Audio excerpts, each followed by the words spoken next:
district is district number 11, and it encompasses almost every square inch of Abbeville County, with the exception of a small piece of the town of Honeypath that lies within the county of Abbeville. It's all of Abbeville County, and then starting at the southwestern edge of Anderson County, I have parts of Iva, Starr, and all the way up to Homeland Park, kind of a sliver that goes up that way. It takes in parts of several precincts, Varennes and Gluck Mill and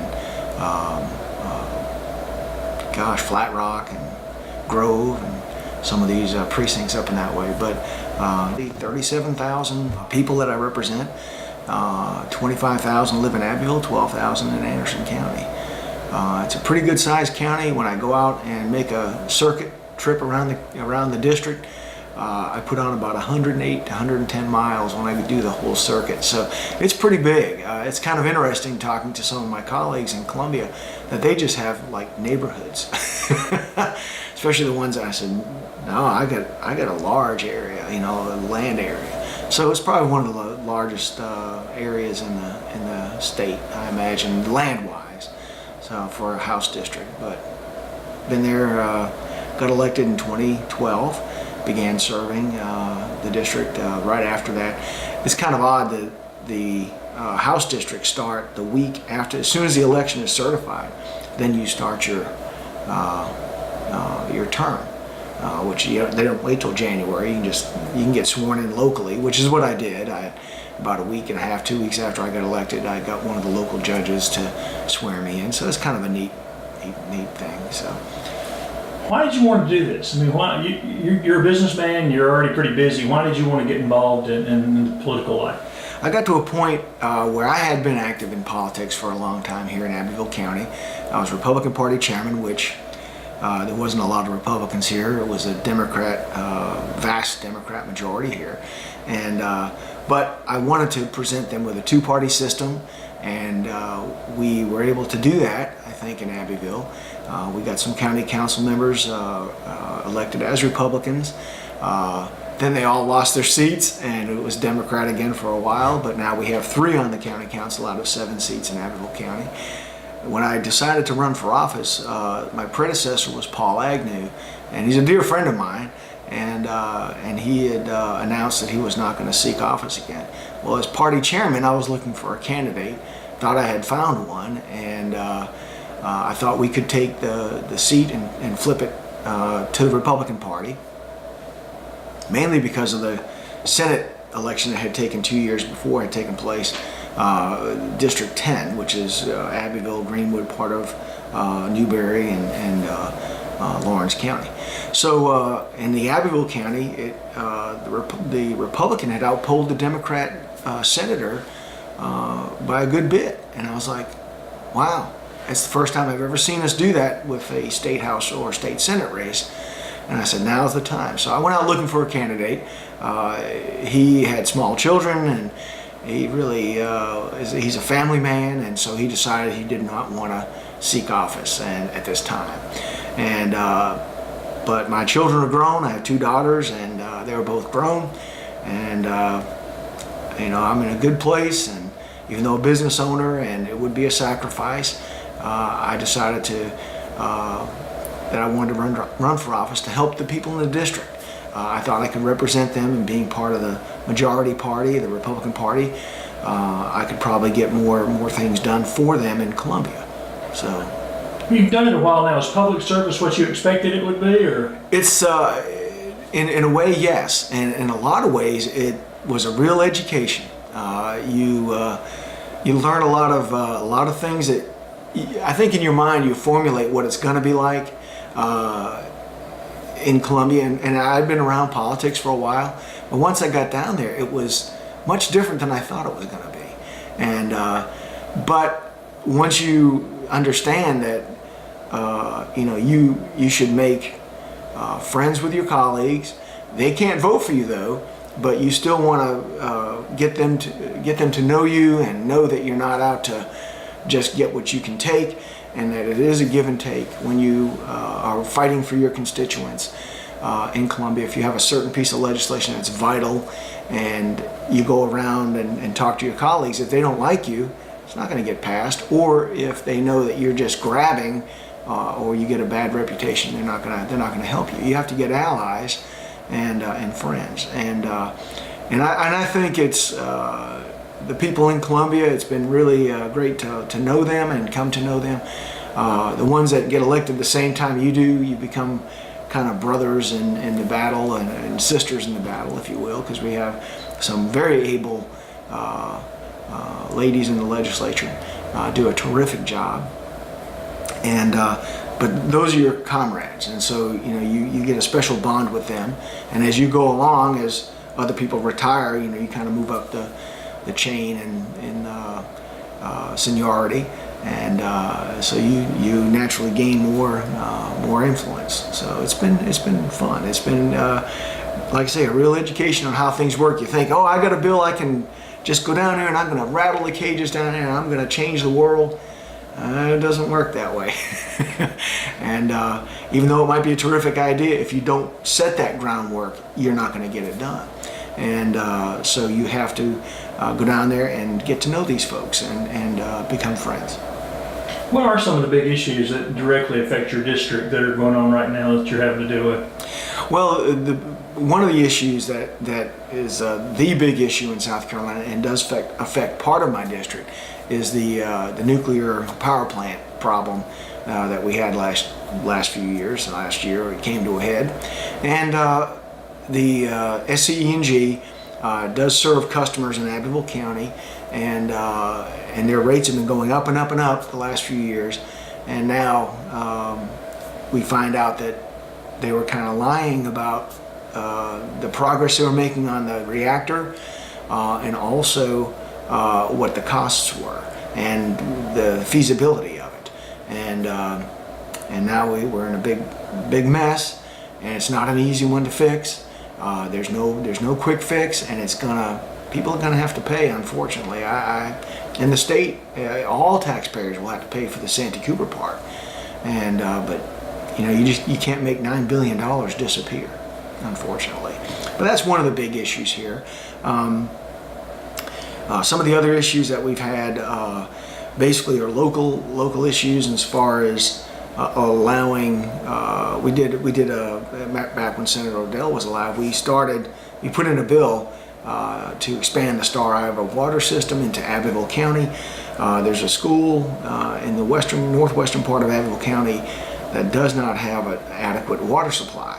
Sometimes they have to bring in water for the students to drink. They also have a water treatment plant on site, and sometimes it's not adequate. We really would like to hook them up with a steady stream of water, potable water, and that was the whole purpose behind expanding the Starr Iva Water District. So that was kind of I introduced the House bill, and Senator Odell introduced the Senate bill. By the time it passed, Senator Odell had passed away, but the bill still went through, and it was great. It's been a real help. Lounsville has water now, and they're expanding out. That's going to be the next thing, is to get it through Lounsville and out to the school. That'll be a wonderful thing. But it's those kinds of legislation that can really help your district and help the people here. There's many things that we can influence in Columbia and to help our districts, and it's nice having the Anderson County delegation with Senator Gambrell and Chairman White. They're very influential in the state, and it's nice to have them and have a good relationship with them as well. We have a good relationship with everyone on our delegation, and we get along very well.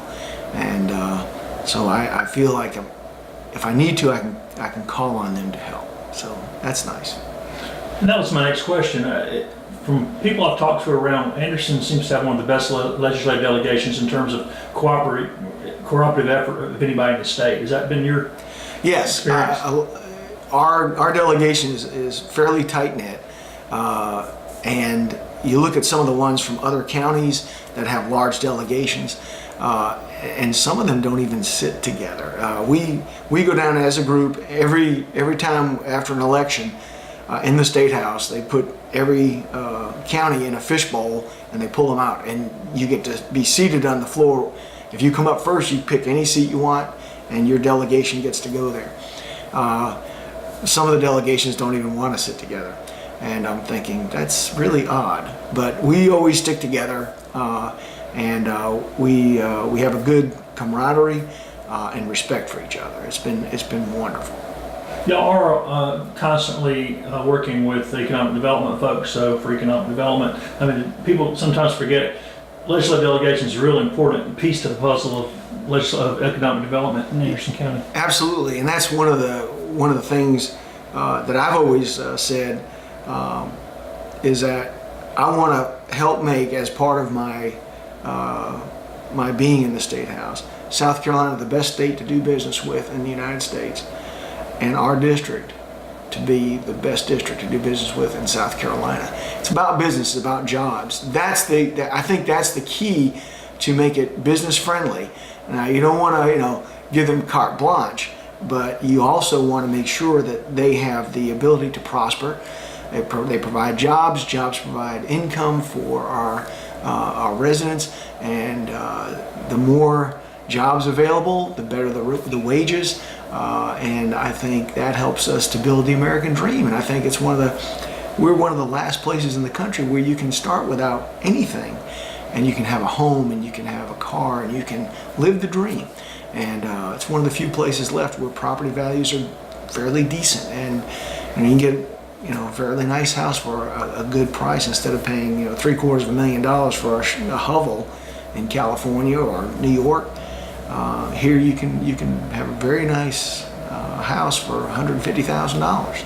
That's my goal. That's my objective, just to make sure that we work closely with the Commerce Department and also with economic development of Anderson and Abbeville County. Abbeville lags behind. We don't have the infrastructure, and that's part of the majority of my district. So I want to help them as well. But if we help Anderson, it's going to bleed over. It's going to help. For instance, the Michelin plant in Starr or First Quality, those have an area they draw from for employment, and it does reach down into Abbeville County. It does provide something. We've been in Abbeville County has suffered great financial loss and business loss over the last 2 decades, and we're finally getting it back. So, what do you do when you're not working one of your 2 full-time jobs? My 2 full-time jobs. One is I'm a chiropractor, and I have a practice in Abbeville. I've been here for 33 years now.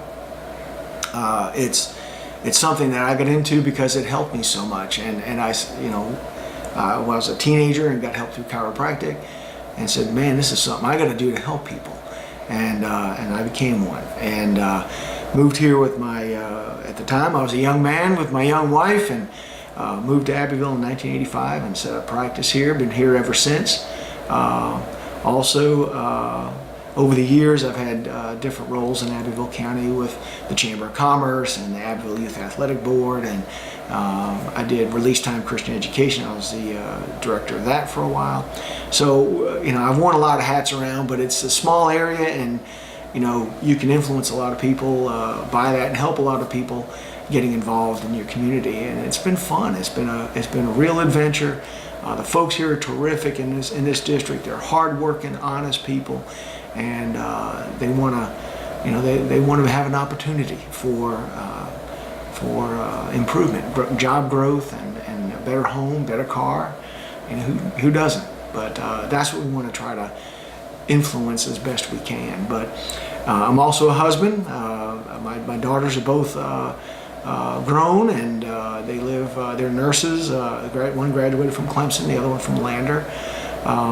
My first wife passed away from cancer about 10 years ago, and I remarried, and she's a nurse also. Her name is Robin. She has a son by a previous marriage, and he lives in the state of Maine. And it's there's a lot going on all the time. What does your family think about you being involved in the State House? Well, I think they're very supportive. They've been supportive from the get-go.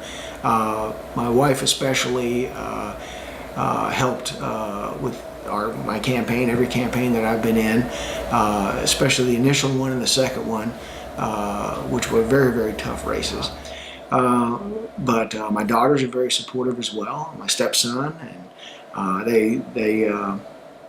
they're very, very supportive of me being there, and they understand the sacrifice that it is. I don't get to see them as much, but they see it as a good thing for the state and for the district. What's the best way for your constituents to get in touch with you?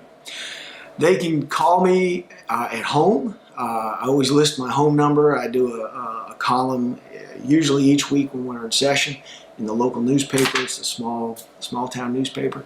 Publish my email address here at home and at the State House, phone number at the State House, and my home phone number. They can come by my office when I'm here anytime, and they can catch me at the grocery store, which they do a lot. They catch me in the community at football games and other events, and they can reach me anytime.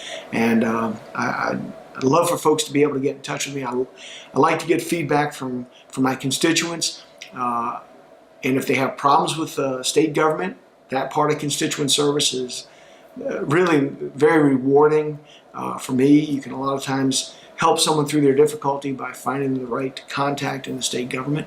But also in any issues we have coming up, I might not agree with you, or you might not agree with me, but we can agree to disagree. But also I want to get that input. I represent my district. I don't just represent Craig Gagnon in the State House, but I represent my district. So I want to hear from my constituents about their feelings on certain issues, and try to, maybe they can convince me that their side is or their position is the right position. I'm open. It's okay. It's okay for me to be wrong if I can learn from it. That's what I'm here for.